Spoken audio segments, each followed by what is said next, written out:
Communities along Lake Tanganyika in Burundi face devastation from rising waters. This has triggered the migration of more than 100,000 people. Also coming up this news are Cameroonian cocoa beans increases by 150 francs on the local market. This is made known by the National Cocoa and Coffee Office of Cameroon. And finally, Ghana signs a 1.2 billion contract with a foreign company known as Regardez International. This is to boost the country's oil sector. Those were our top stories. The details right ahead.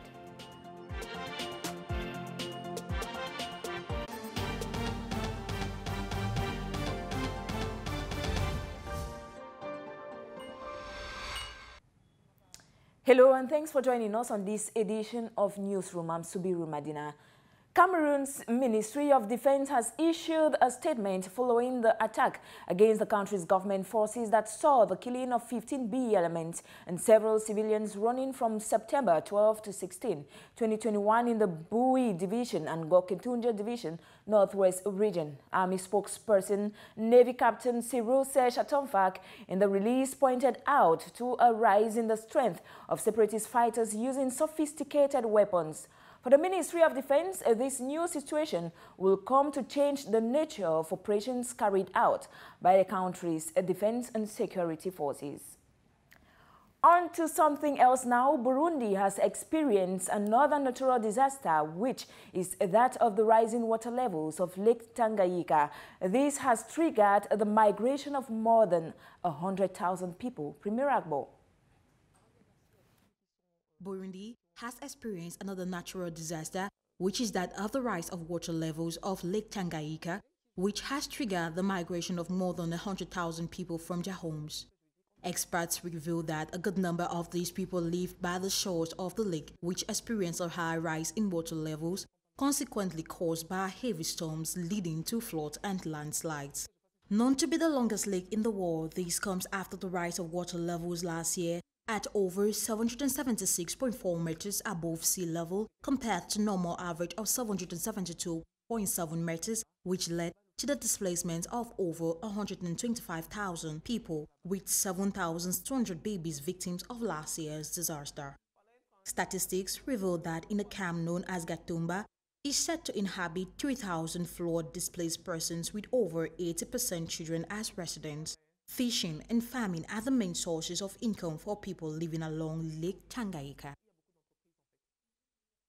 We take on this other information. Cameroon's Prime Minister Dr. Joseph Dion Gute will be in Boya Southwest Region on Wednesday, the 22nd of September. This is under the instructions of the country's head of state, President Paul Biya. His visit is within the framework of a major major dialogue in that part of the country. Talking something else in Ghana, as it is poised to harness and boost its oil sector. To that effect, the West African country, through its state-owned aluminium corporation, has signed a 1.2 billion contract with a foreign company known as Regardez International. Details in the following report. The contract signed between Ghana's Integrated Aluminium Development Corporation, Regardez and Regardez International comes as a means of boosting bauxite mining in the West African country, and this owing to an improvement of mineral prices in Ghana. This contract will lead to the implementation of two projects under the auspices of Regardez International. On the one hand, the state-owned company will hold back 30% of the interest generated by them. The mine project should produce 5 million tons of bauxite yearly and create more than 1,000 jobs.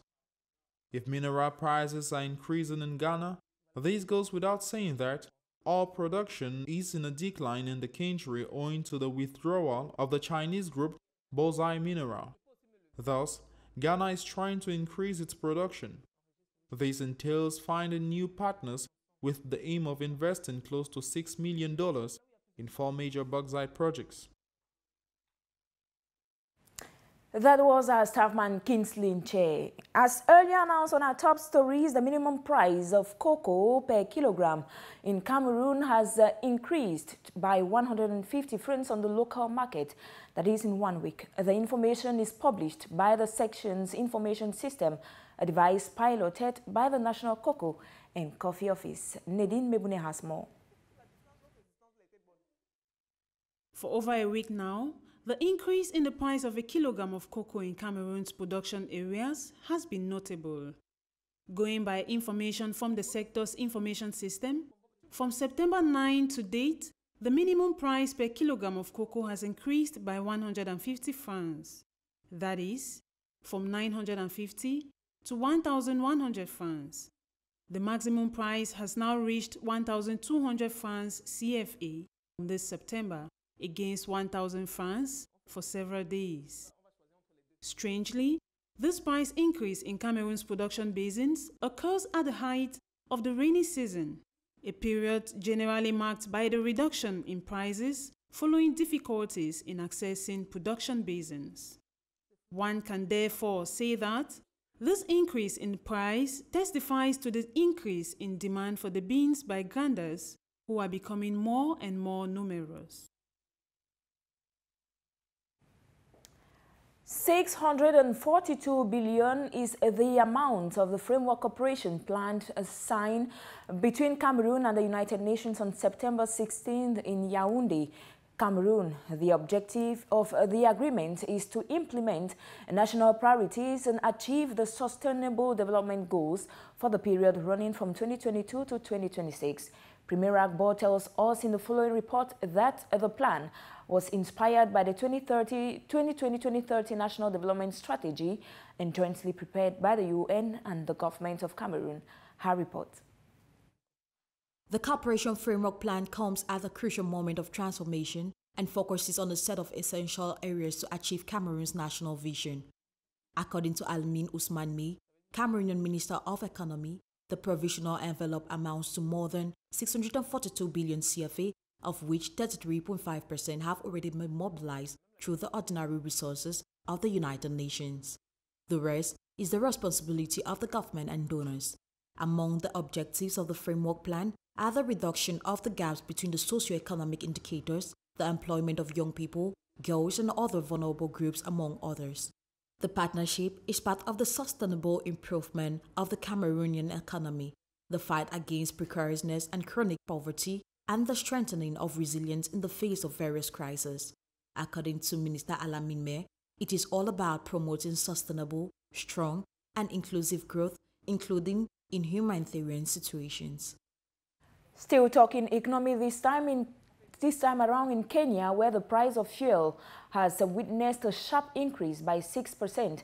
At a time when the country is also badly hit by the COVID-19 pandemic, citizens have expressed their displeasure in the move.